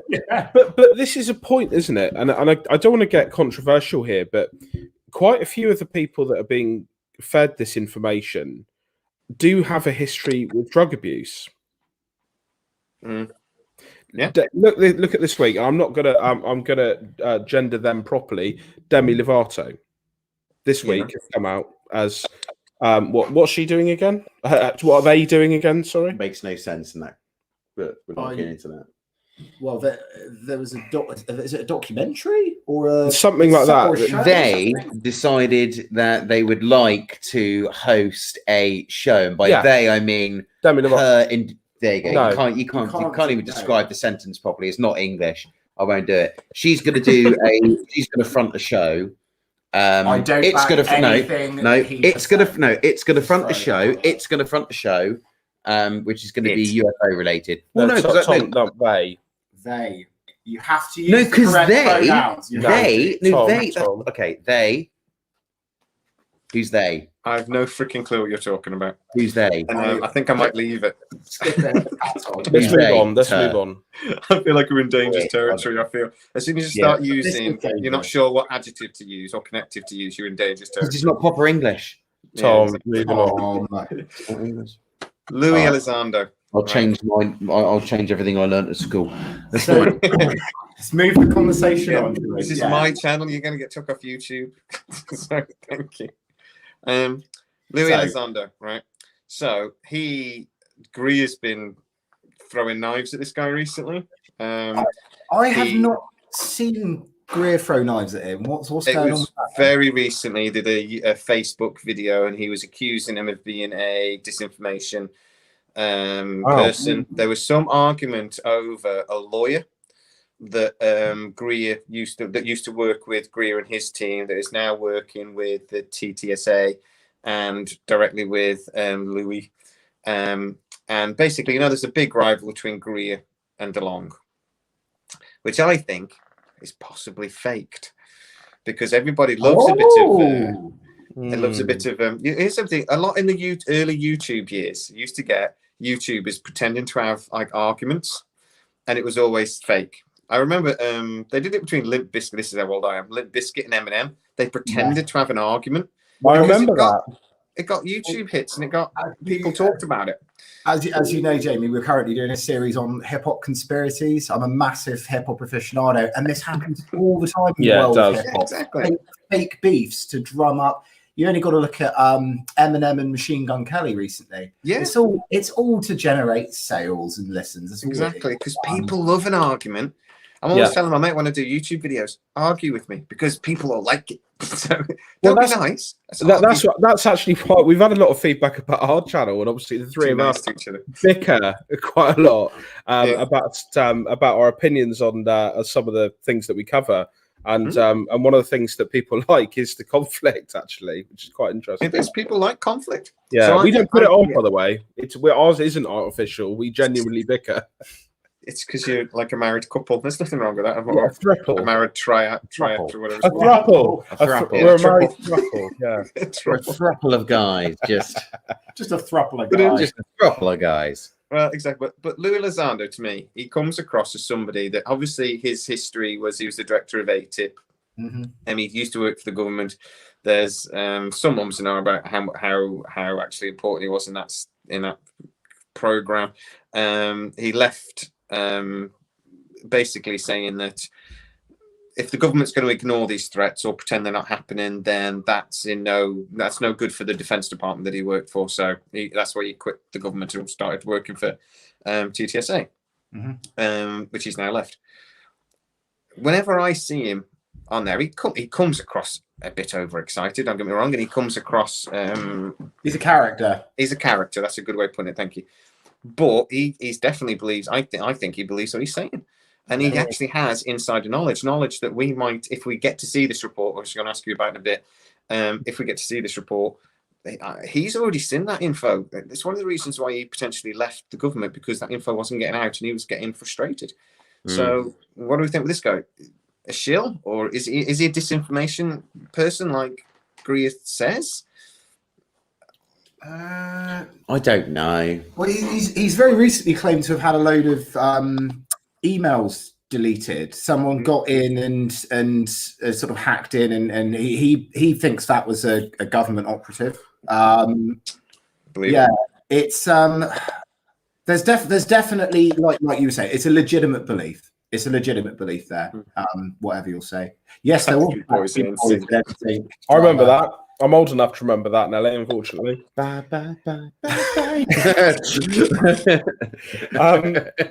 Yeah, I mean, I think there's always going to be bickering, even within the community, and the biggest insult between people in the community is you're a disinformation person, isn't it? Maybe Griff just feels a little bit threatened by him. Maybe that's. I get called a shill all the time. I don't know why. How much money do you think I'm making on YouTube? It's not much.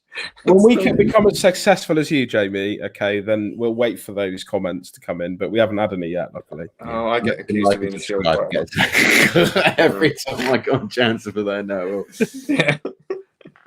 You're just trying to confuse me. You're a shill. Because I'm not trying to confuse you. You're confusing yourself, I think. But, I have some fun. Our name to agents of disinformation and stuff. And stuff. And stuff, yeah. At the end of the day, I think this is why we've been chatting, Jamie, as well, because I think we share quite a lot of the similar ethos between the three of us and you in regards to how we look at our show, and we're just looking for truth. Yeah, and that's all. But I think that makes sense to me. That's all. To get to it, at the end of the day, you need to have discussion and think about things slightly differently. And we play devil's advocate, each of us, quite a lot, even if we don't believe it sometimes, just to kind of put the cat amongst the pigeons, really, just to kind of bring up a kind of different point of view that we may have not thought of before. I haven't got a PayPal account, Nelly, but you can join the channel and give me money on a monthly basis by direct debit. So if you want to do that, you're more than welcome. Yeah, definitely. You can also just hit that cash icon in the corner just to get super stickers and things. I don't understand why anybody would do that, but it happens occasionally. Tip coins, Jay. That's what you need. Yeah, exactly. I would love to be able to earn enough money off my YouTube channel, because I keep saying this to my wife. What I want to do is just earn enough so I can go down to 4 days a week at work and like focus on YouTube 1 day a week. That is my dream, but it's never going to happen. But hey, I just love sitting around talking. Never say never, buddy. Never say never. Exactly. All the work for yourself, and then you can film whenever you want. Exactly. That's the title. I used to love working for myself. Yeah. I'm going to throw the last name out here as a little bit of a curveball. It was Stanton Friedman. God rest in peace. Spencer will take this one. Go on then. No, you give me your take. Well, I was going to say, to me, he always came across as somebody that was passionately, I don't agree with half what he said, but he was passionately trying to get like the truth out there and evidence. And he hated Bob Lazar with a vengeance. I mean, and he really had a black spot when it comes to Bob Lazar. But on the whole, I'm not looking back on him with. I think we look back on when somebody passes away and we change the way we look at them.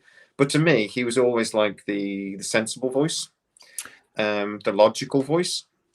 I believe he was somebody that he quite liked being on the cameras. I'm sure he did, but he seemed to desperately. He was something he believed and something he desperately wanted to get out there. That's how he came across to me, anyway. Yeah, I agree. I totally agree. I've got a lot of respect for Stanton Friedman. Sort of with regards to the Bob Lazar stuff. Obviously, in our Bob Lazar episode, he came up a number of times because I don't know if he hated Bob. He did say that he was a bright individual. He didn't speak entirely negatively of him, but he didn't believe a word he said, did he? I know he did. He put out something once and did have to issue a retraction because he got some information wrong. But the fact that he was willing to admit a mistake and put out a retraction only, to me, shows that there was a lot of authenticity there, and I think he was somebody, in pursuit of the truth. So I was massive respect to the guy. I grew up watching Stanton Friedman on the original History Channel ones late in the evening, in the early 2000s and what have you. Well, I haven't gone back before that, to be honest with you. But he was always there, and it was always nice to know that he was a nuclear physicist. He was obviously it was very credible. If anybody can class themselves as a ufologist, it would probably be him. I think he paved the way for a lot of people. He probably paved the way for people like Greer, etc., etc. But actually, he's got better credentials probably than anybody else who's out there who's talking about it. And just because he didn't believe Bob doesn't mean that I'm anti Stanton Friedman. I think that he's the reason why. He's the reason why we all know about Roswell. Yeah. Without Stanton Friedman, right? If he was the one who dug into Roswell and brought it back to life. Because before that, it was in the papers. It was known for like 10 years. And for like 20 odd years, it completely died. Yeah. And he was the one who went back and looked at the evidence, spoke to people, and he was the one who brought that to the forefront. And now if you turn around to say anybody, whether they're into UFOs or not, they know what Roswell is. I don't think there's anybody, in the UK or the US that doesn't know what Roswell is. Do you know what I mean? So, if there's a UFO encounter that they think a UFO lands, they always call it, that's the British Roswell. That's British Roswell, That's the Arabian Roswell. Yeah. It's a lot of people owe him a lot, I think. Yeah. And I think in this community. I think as well, going back to what I was saying a minute ago about, us and you, Jamie, searching for the truth, and that's our kind of modus operandi. I think that was Stanton Friedman's as well. Yeah. I think really. Let's be honest.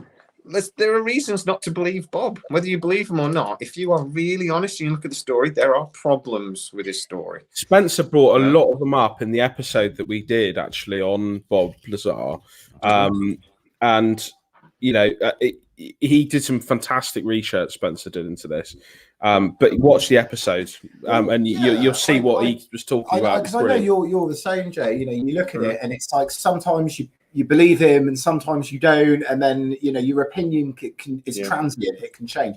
And I'm like that with Bob. You know, I went into the episode being 100% behind Bob, did the research, and then went, actually, I don't fully buy into this. And then I watched another interview with him, and I was like, actually, he seems to be he's got a lot of conviction in this interview, and then more stuff. I'm a flip flopper with Bob, but it's not because I'm a flip flopper by character. It's just a really tricky. He's a tricky person in a tricky situation. What's the problem? Isn't it? He says some of the things he said just doesn't make sense. So we know some of the things when you look at the timeline of things, he's like, "Oh, you were at 2 universities at the same time." Yes, but some of it, I do also argue that some of it is because it's been purposefully tried to make him look like an idiot. I'll see you later. See you later. I've got a dash. I'll see you Have again a great soon. time. Remember to like, subscribe, and hit that bell notification on aliens and stuff. I'm going to keep plugging. See you later. Cheers, mate. Well, it's kind of like when he stated that one of his lecturers was they were from the wrong institute or something, and it's like how would you mistake? And Stanton Friedman brought it up actually. How would you mistake something that it just doesn't tie up? It doesn't tie up. Not everything ties up, I'm afraid. But then there are other things that you think like. He obviously, they tried to make out he has no university degree. And I actually remember saying to my colleague, I know did this with, could you build a jet engine? And he went, yeah, probably. So, no, you bloody couldn't. No. You couldn't build a jet engine. He must have some engineering background. Yeah, it's not like back then you could just go onto Google and type in how to build a jet engine and buy all the bits and pieces off of eBay and Kendall. That exact point in our video. Yeah, true. You know, unless he's sat there in the library day in, day out and just miraculously managed it. It isn't plausible. It just isn't plausible. So there's something there. There's definitely a history as well over the years of the 3-letter agencies trying to discredit people for coming out and talking against government or against themselves, not just in ufology, but in anything, by trying to say actually they're stupid and they're not educated and they've made up their credentials. There's a history of them doing that, and I think they probably did do that with Bob. I think there's probably also a little bit of an element of maybe Bob exaggerating some of his qualifications, or not maybe qualifications, but experience in certain places to get a job. You know, who hasn't done that? I haven't actually, but who hasn't done that? Before. And I think this has all just been used against him. There is always dirt on somebody, and that's I think that they've done really, which is pretty. What I think is I think about his job interview at S4, right? And I think they'd have come in and gone, right, he's definitely somebody that thinks outside the box. We've got physicists coming out of the yin yang. We need somebody that thinks outside the box. He's definitely does that. He's definitely going to come at this with a different attitude. And if he goes and tells anybody, can we discredit him? Go, yes. Yeah, true. Well, people Let's give him a shot. Let's see what he comes up with. People always bring up the cat house situation, don't they? And and say, well, that automatically discredits him. I don't think that discredits him in the slightest. I think it added credentials to me. Yeah, it's what I don't understand why. And this is me who had a very sort of not anti-Bob, but a very skeptical eye, shall we say, in our episode. But it's irrelevant. You can be a purveyor of cat houses and still be working on top secret technology. They're mutually exclusive. He was in front of a judge saying, I went to MIT and I've got a degree in this, this, and this. And they just went, we've got no evidence of that. And he said, well, I was. Because, look, and they're just like, if you don't tell me the truth, you're going to prison. And you look at Bob, he wouldn't do well in prison. No. So But he stuck by his story. He said, "No, I've got a degree in this in science and electronics from MIT," and they couldn't prove it. He couldn't back it up, but he stuck with it. And I'm like, right, he's either a pathological liar. He's obviously very mentally unwell, or it's true. Yeah, and there's nothing in between. There isn't. No. Now, I think for me, the top point of interest for me has to be, Jay. Have you ever seen Bob Lazar and Stephen King in the same room? Very similar. They look very similar. I'm just saying. So. Yeah, I haven't, and it's definitely something to move on to. So that'll be our next video. Have you ever? We've actually played a game. We have played a game actually, and shout out to Quite Unusual Podcast who are on the live at the moment. We have played a game of is it Stephen King or Bob Lazar before? Yeah, you could do quotes as well. How about that would work? Do Bob Lazar quotes and Stephen King quotes, because they say Stephen King comes out with some stuff in interviews. Tommy knockers, yeah. That's the next episode then, Jay. There you go. Yeah. Sorted. We'll have that conversation. Perfect. I just want to end on one big question because this is the thing, right? With all this that's going on, with disclosure and everything that's coming out with this Pentagon report and everything, and Obama saying, well, there's this stuff in space and that we've got videos of and we don't know what it is. And I've had a lot of people say to me, we don't need disclosure, we've already had it. And we don't need the government to tell us anything. And my answer to that is always, the Americans have the biggest data gathering intelligence organization the world has ever seen. I want to know even 1% of what they know, because that'll blow everything apart. They satellite imagery. They've already talking about satellite imagery, and they have objects. That's come out this week, isn't it? Yeah. Define what can be. Well, Obama said it. He didn't get the words out quite. He couldn't seem to find his words. But he was basically saying objects doing things that physics tells us isn't possible. Basically, so to change the question there, if the Tic Tac and all these other things that we're seeing isn't alien technology, what the hell is it? What could it possibly be if it's not alien technology? I'm only going to go on two theories that I've heard. Either Stephen Greer is right. There is if it's not aliens and they don't exist, or maybe they do but they're not here, what is the Tic Tac? So what is the sightings? What are the UFOs that we're seeing? Then one of the options is it's the US government or a government that are messing with us in some way. Whether I go as far as thinking it's going to be a kind of fake alien invasion, I don't know. But that's one option. The other option is that we just have that capability from a military point of view, and no one that we just don't know about it. But then would the president not know? Well, it could be. So I mean, it could be. So if you look at the Cormorant from Skunk Works, which was a UAV but launched from a submarine, could be that like something experimental in that context. I know people were saying online that it could be a sort of unmanned craft to extract deuterium, like heavy hydrogen, from deep within the ocean.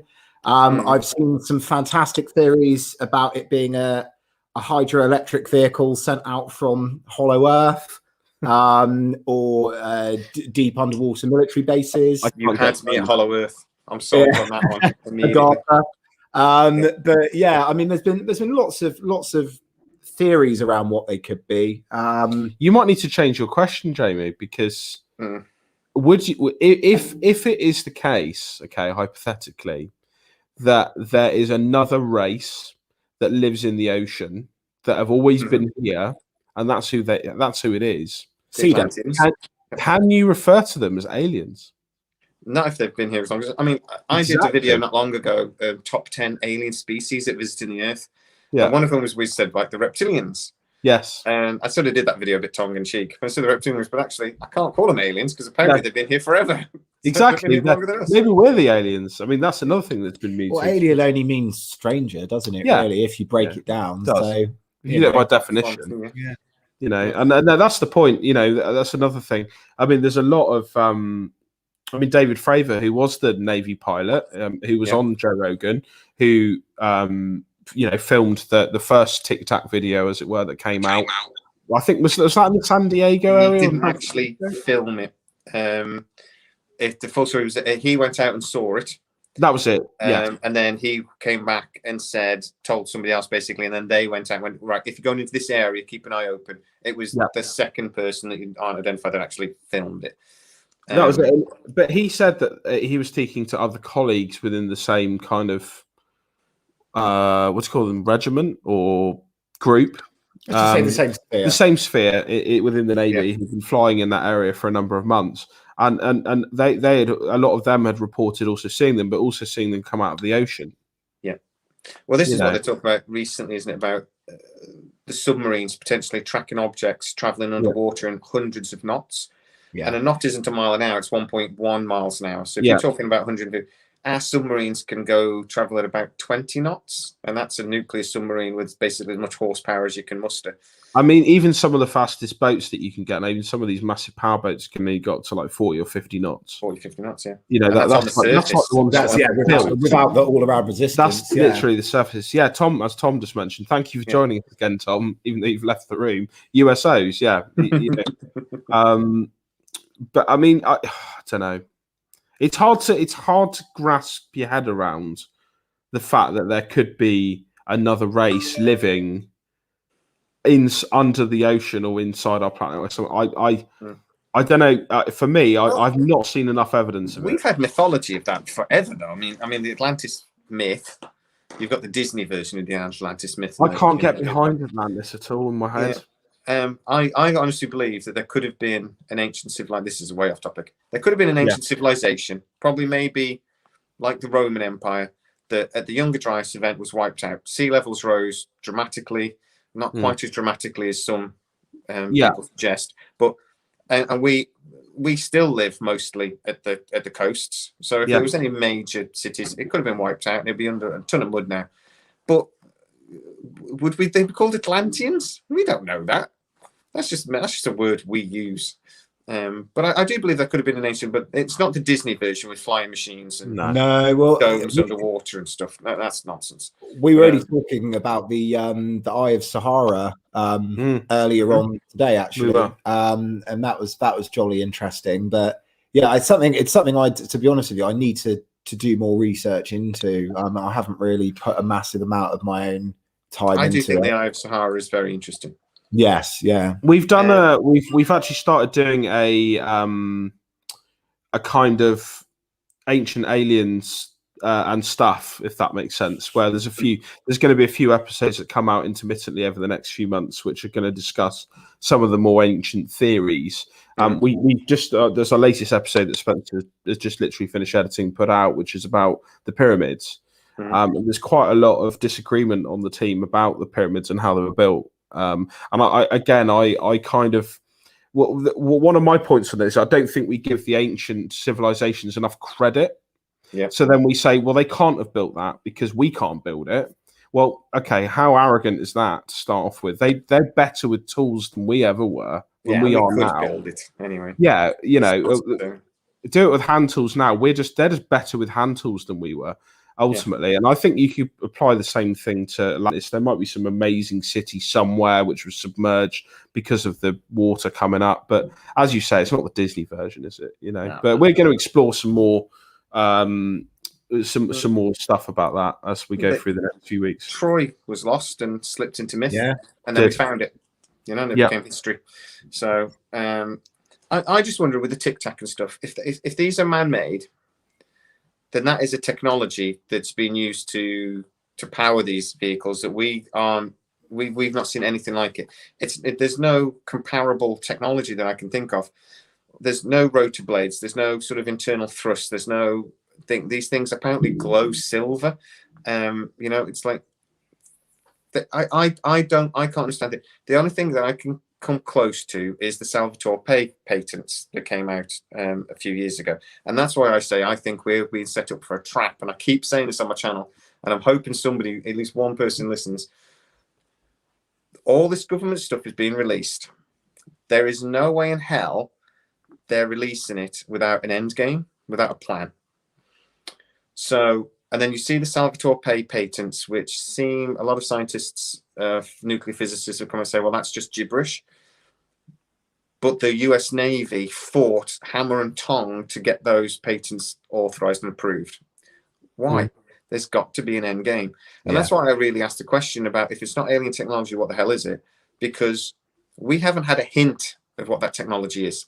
If the Americans have got something that can do what the Tic Tac did and do what Fravor talked about coming in and flying within a few hundred feet of this thing, and his wingman stayed at 20,000 feet, and they both lost it like that. Now that, at 20,000 feet, they should have been able to see that thing for about 800 miles. Wow. Or 80 miles, sorry. They should have been able to see it for 80 miles, and they lost it. They couldn't find it.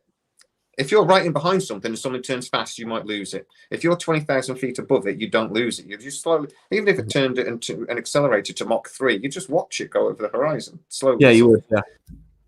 So what Piggin technology could do what Fravor described?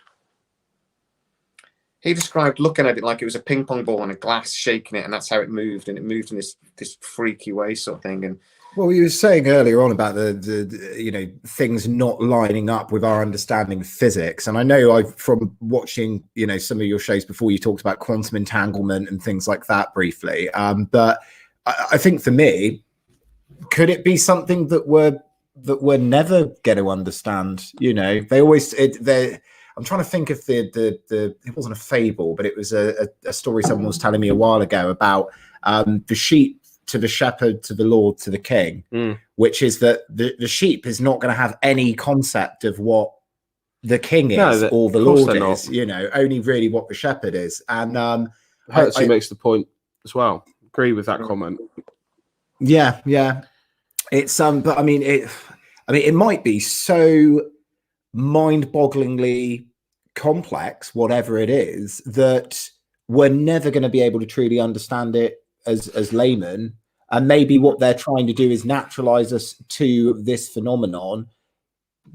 I don't know, to either for subterfuge, to try and cover it as something else, or we're all speculating, aren't we? Can I just say, about those patents, okay?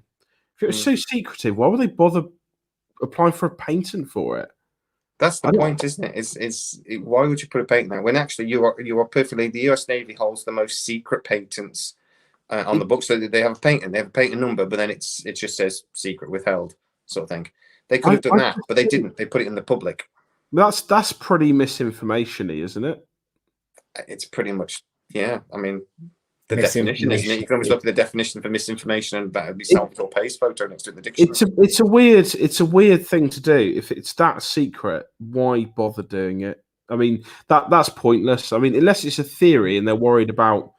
But let's face it, okay. If that ever got out, the theory of how to create a craft that moved like that, and another country picked that up and decided to weaponize it against another country, they're not going to turn around and go, yeah, you can't do that, guys. I've got a patent. You can't attack us. They're just going to bomb them or do anything weaponizey with it, aren't they? Chinese don't give a crap about patents anyway. No, exactly. It's their car industry in the last 20 years. They don't care about patents. No. But yeah, that's the point, though, isn't it? The one sort of theory is that it's a misinformation tactic, that they've released it to try to make the Russians think, or the Chinese think, that's the way we're going, when we're actually going the other way. I think that's like a triple bluff right there. That's some 4-dimensional chess. They've done it before, though. I mean, the Russians came out and did. So the Russians tried to tell the Americans that they did loads of research on remote viewing. And apparently the Russians weren't doing any research on remote viewing. They just wanted the Americans to think they were. The Americans then spent $20 million in 15 years researching remote viewing because they was terrified the Russians might. Yeah. Didn't make them do it. These sort of things work, though, because the Chinese will be thinking, okay, that's nonsense. That's rubbish. But what if it's not? Yeah. We're going to have to do the research now. Something. I don't know. For me, I just can't. It could be something. I mean, let's face it, like the B-2 bomber. Okay, B-2 bomber, one of the most well-known bombers now that exists. Everyone knows the name of it, pretty much. Yeah. But they denied that existed for many years. Yeah. It also costs too much money to develop. Exactly, but it was because it was a what's their favourite phrase? An issue of national security. Okay, I mean maybe that's what's going on. They estimated when the B-2, the Spirit bomber came out, it should have cost about £1 billion to develop and build. The amount they built, it actually cost £2 billion. Wow! thing, and they knows everything because one of the reasons I think is it might actually have anti-grav technology. Its range is a lot of aviation guys have said it that can fly too far. It shouldn't be able to go that far for its size and its weight. Maybe it's because it actually has got some sort of very fundamental aviation technology. Maybe, yeah, maybe they're using red mercury. You know, who knows? Who We knows? talked about that on the episode we did on De Glocker and Kecksburg as well about red mercury, and you've done a huge amount of research on that, haven't you? Yeah, I mean, that's a tall tale. One worth exploring, but a tall tale. But then we don't know. I mean, it's the same thing as element 115, isn't it? There's all these rumors of vril, these compounds or chemicals or even devices which are able to do this. And although yes, there isn't a massive amount of evidence for it, it could go the other way, couldn't it? As I said earlier on in the discussion, I've seen things. I don't have any evidence of it. Yeah. But I'm not making it up. But if somebody needed the evidence for me to prove it to them, I wouldn't be able to, So, yeah, it's all speculation. It's all speculation. Most definitely. Right, I'm going to call it an evening, guys, and I'm so happy. But my dog's going berserk, and I don't know why. So I'm going to have to go and find out because he doesn't normally bark. So I'm either being robbed, or or there's a UAP. There's a UFO, yeah. Or my wife's come over, she's on, passed out Jamie. on the front lawn, so I'll have to go check that as well. This is also possible. Thank you so much for joining. Thank you if for you having are new to my channel, because you've plugged yours a lot this evening, or your mate has, Tom has, please subscribe. Share the video if you like, but mainly please go over to Aliens and stuff and check out their stuff, because it is, like I said, for production value alone, I'm very jealous. So please go and have a look, and I can't wait to speak to you guys again. Thanks so much for having us. It's been great. It's been an absolute pleasure. Next time I'm in Cornwall, I'm going to come see the studio, because that sounds just you are so welcome. Come on the show. Can't wait. And send us a t-shirt. But thanks, guys. It's really been amazing, and thank you so much. I'll speak to you again really soon. Cheers. Speak to you later. Bye-bye. Bye. Bye.